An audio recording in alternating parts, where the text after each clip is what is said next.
The dance floor is yours and you're looking ready to set it on fire. Come on and cha-cha-cha with me, and I'ma cha-cha-cha with you tonight. I like it like that. She working that back. I don't know how to act.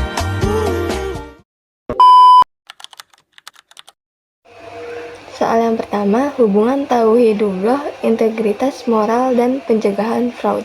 Dalam dunia kerja, seorang akuntan profesional seringkali berada di bawah tekanan hebat dari pihak manajemen. Salah satu fenomena yang paling sering terjadi adalah adanya instruksi atau desakan untuk melakukan creative accounting, sebuah eufemisme dari manipulasi laporan keuangan demi menjaga dan mempercantik citra perusahaan di mata investor, kreditor, atau perbankan. Secara etis, profesional, dan teologis, benteng utama untuk menghadapi tekanan ini adalah konsep tauhidullah, yaitu keimanan yang murni kepada Tuhan Yang Maha Esa.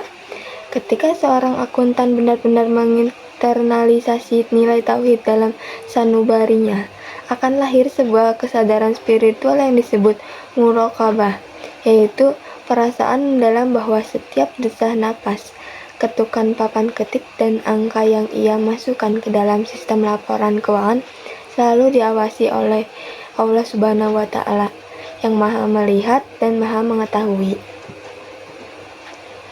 Analisis etis menunjukkan bahwa melakukan kecurangan atau fraud demi menyenangkan atasan atau menjaga citra perusahaan adalah bentuk kelalaian iman yang sangat berat. Akuntan yang berkompromi dengan kebohongan berarti lebih nomor duakan Tuhan dan lebih takut kepada manusia. Sebaliknya, kesadaran tauhid membalikkan paradigma tersebut. Akuntan akan menyadari bahwa pertanggungjawaban terbesar bukan pada rapat umum pemegang saham atau di hadapan direksi, melainkan di akhirat kelak. Oleh karena itu, tauhid bukan sekadar konsep teoretis, melainkan sebuah sistem imunitas moral yang membuat seseorang akuntan memiliki keberanian untuk berkata tidak pada segala bentuk manipulasi data.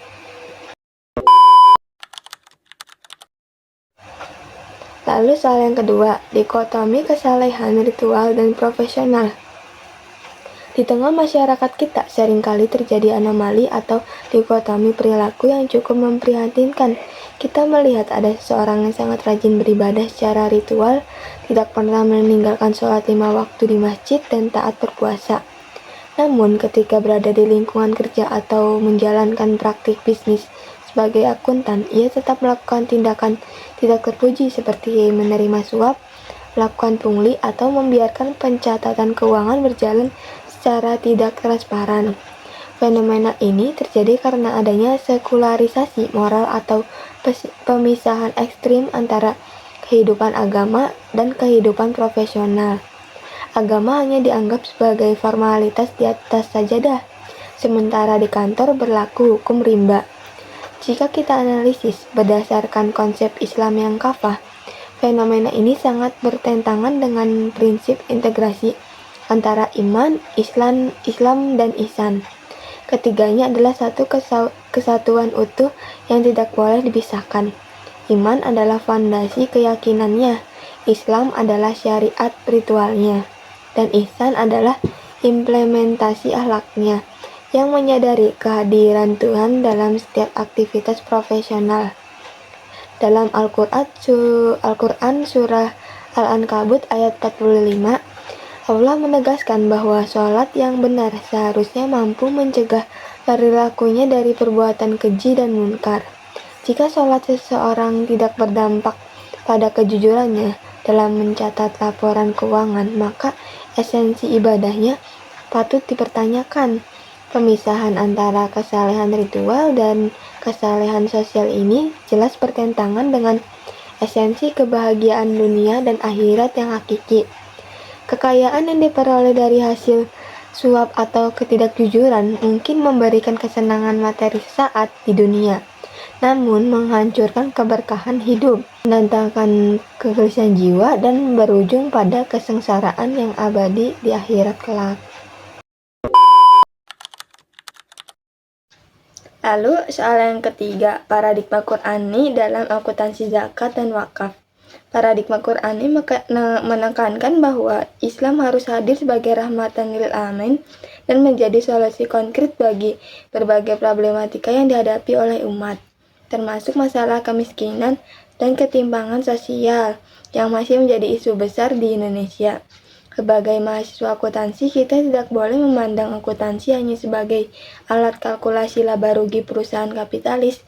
Kita harus mampu mengonstruksi paradigma Qur'ani ini ke dalam sebuah gagasan atau sistem akuntansi yang telah berkeadilan sosial. Salah satu langkah konkretnya adalah melalui optimalisasi sistem akuntansi zakat dan wakaf. Selama ini, potensi zakat dan wakaf di Indonesia yang bernilai ratusan triliun rupiah belum tergali dan terkelola secara maksimal karena masalah kepercayaan masyarakat. Disinilah peran krusial ilmu akuntansi.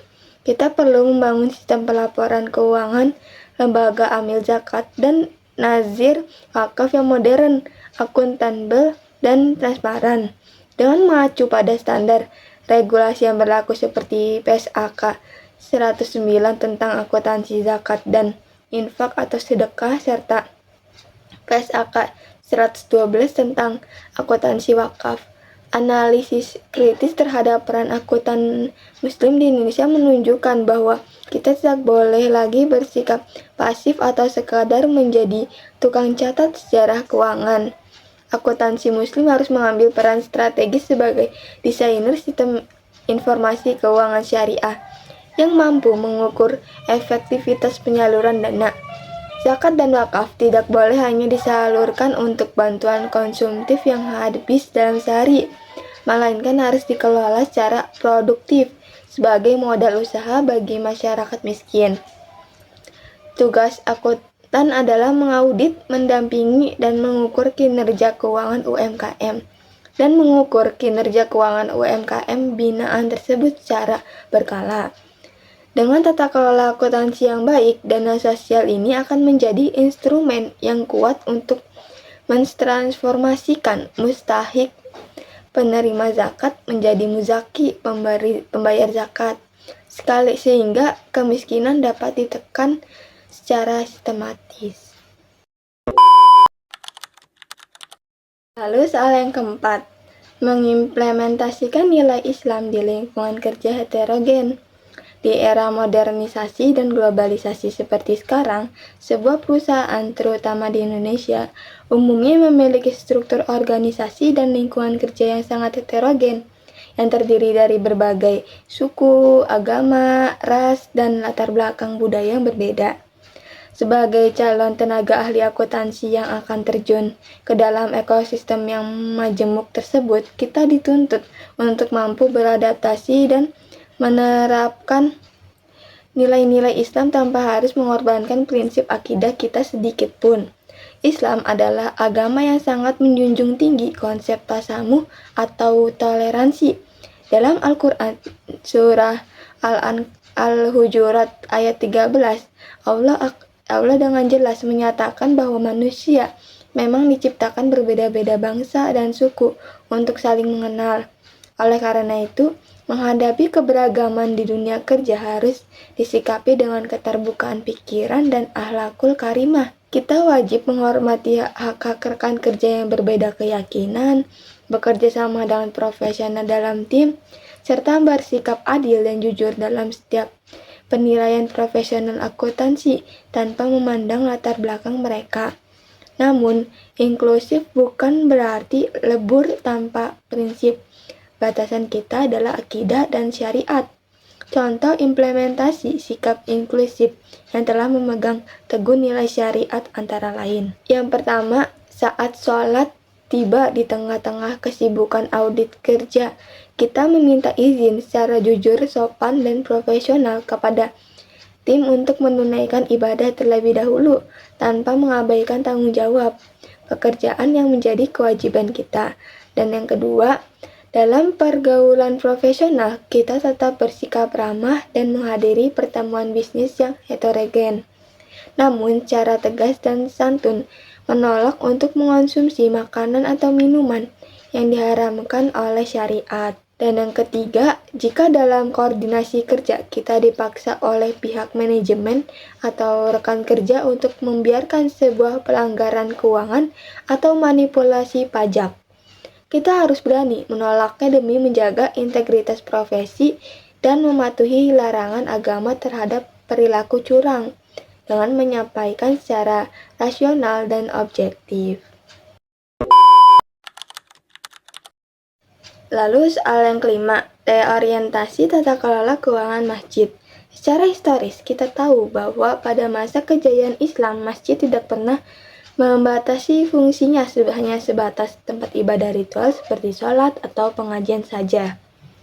Lebih dari itu, masjid berfungsi sebagai pusat peradaban, pusat pendidikan, tempat merumuskan strategi kemaslahatan publik, serta sebagai pusat pengelolaan baitul mal atau keuangan publik umat. Jika kita mengevaluasi realitas hari ini, terjadi pergeseran paradigma yang cukup memprihatinkan. Banyak masjid di Indonesia yang memiliki saldo kas fantastis hingga puluhan atau ratusan juta rupiah. Namun, dana tersebut hanya disimpan rapat-rapat di dalam rekening bank. Di sisi lain, seringkali di sekitar lingkungan fisik masjid tersebut masih banyak jamaah atau warga sekitar yang hidup di bawah garis kemiskinan, kesulitan membayar biaya sekolah anak, atau bahkan terjerat utang rentenir. Fenomena penumpukan dana ini mencerminkan kegagalan fungsi sosial masjid dan menciptakan apa yang dinamakan idle aset, yakni aset produktif yang mengalir tidak bernilai guna, yang secara tidak langsung bertentangan dengan semangat distribusi ekonomi Islam. Disinilah ilmu akuntansi harus masuk untuk melakukan reorientasi manajemen keuangan masjid.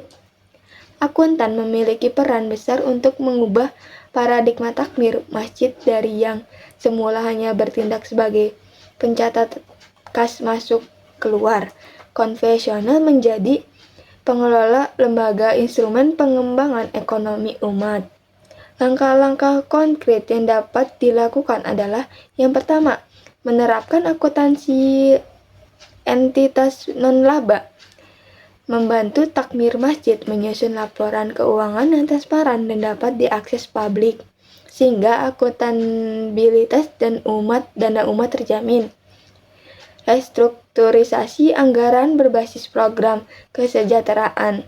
Akuntan dapat mengedukasi pengurus masjid bahwa indikator keberhasilan manajemen keuangan masjid bukanlah seberapa besar saldo kas yang mengendap, melainkan seberapa besar manfaat kas tersebut disalurkan untuk jamaah. Itu pengalokasian kas surplus untuk dana produktif, merancang sistem keuangan di mana saldo kas yang berlebih diputar menjadi modal usaha produktif, misalnya mendirikan minimarket berbasis masjid, menyediakan layanan kesehatan gratis, atau memberikan pembiayaan tanpa bunga untuk membebaskan jemaah dari kemiskinan.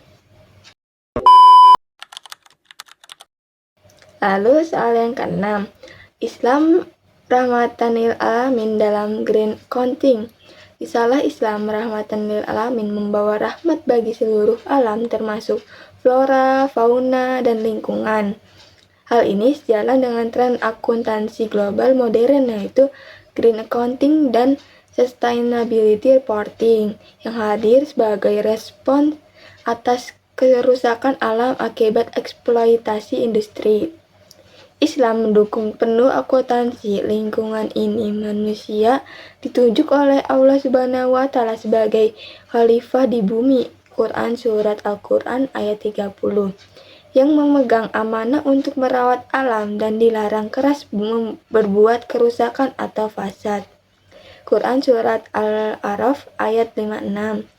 Green accounting menjadi alat bagi bisnis untuk mengukur dan bertanggung jawab atas dampak ekologis operasional mereka. Dalam ekonomi Islam, bisnis tidak boleh hanya mengejar materi atau menumpuk harta semata. Tujuan tertingginya adalah mencapai falah, kesejahteraan dunia, akhirat, dan menjaga maqasid syariah. Keuntungan finansial dinilai cacat moral dan haram jika diperoleh dengan cara merusak lingkungan atau merugikan masyarakat sekitar. Oleh karena itu, Islam sangat mendukung konsep triple bottom line, di mana 3 elemen utama, profit, people, dan planet harus dikelola secara selaras demi keadilan ekonomi yang berkelanjutan. Soal yang ketujuh, etika komunikasi Islam dalam pelaporan keuangan. Perkembangan teknologi informasi menuntut penyajian laporan keuangan yang cepat dan transparan, namun ekosistem digital juga meningkatkan risiko manipulasi data, asimetri informasi, dan hoaks keuangan seperti window dressing. Seorang akuntan muslim wajib mengadopsi prinsip-prinsip etika komunikasi yang telah digariskan dalam Islam, yaitu yang pertama, prinsip qaulan sadida, jujur dan benar. Dalam akuntansi, prinsip ini diwajibkan melalui penyajian laporan keuangan yang jujur, transparan, dan sesuai realitas. Akuntan muslim dilarang keras memanipulasi laba, menyembunyikan informasi material, atau menyamarkan kerugian. Yang kedua, prinsip tabayun, verifikasi data. Prinsip ini tercermin dalam mekanisme audit dan rekonsiliasi data yang ketat. Sebelum laporan dipublikasikan secara digital, akuntan atau auditor wajib melakukan verifikasi berlapis untuk memastikan data bebas dari error, transaksi fiktif, maupun manipulasi cyber. Integrasi antara qaulan sadida dan tabayun menjadi benteng bagi akuntan muslim untuk menjaga integritas profesi, memitigasi risiko informasi, dan menjamin publik menerima informasi keuangan yang valid serta terpercaya. Nomor 8, sejarah akuntansi Islam dan urgensi akuntansi syariah. Literasi mainstream mencatat sistem double entry dipelopori oleh Luca Pacioli dan dari Barat pada tahun 1494, namun secara kritis berabad-abad sebelumnya, Kekhalifahan Islam telah mempraktikkan sistem pencatatan keuangan yang rapi untuk mengelola diwan dan baitul mal. Menolak pelupaan sejarah adalah bentuk keadilan dalam pendidikan. Mempelajari kontribusi pemikir muslim penting untuk membangun rasa percaya diri intelektual generasi muda serta membuktikan bahwa Islam sejak awal menjunjung tinggi transparan dan akuntabilitas. Tokoh seperti Al-Khwarizmi dengan konsep aljabar yang secara logis ikut mendasari matematika akuntansi modern.